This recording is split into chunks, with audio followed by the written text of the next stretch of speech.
درود بر شما و به نام خداوند جان و خرد. امروز شنبه 13 اردیبهشت 404 در ادامه تحلیل شاخص کل میخوام که آنچه که گذشت در هفته های قبل رو با هم مرور کنیم. بر اساس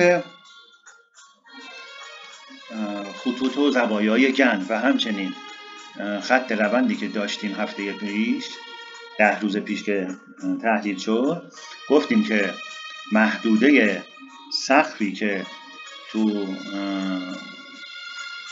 3 میلیون و 2 میلیون و 990 ما داشتیم، ما اینجا تحلیل کردیم آخرین بار.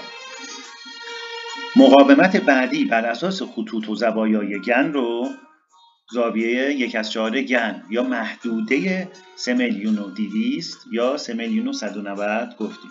میبینیم که با قیمت یا شاخص کل که این محدوده اومد در اوج خوشبینی بازار که متاسفانه بیش از اندازه بازار نسبت به مذاکرات خوشبین بود، میبینیم که با برخورد به این محدوده امروز 60,000 واحد تا این ساعت بازار منفی شده.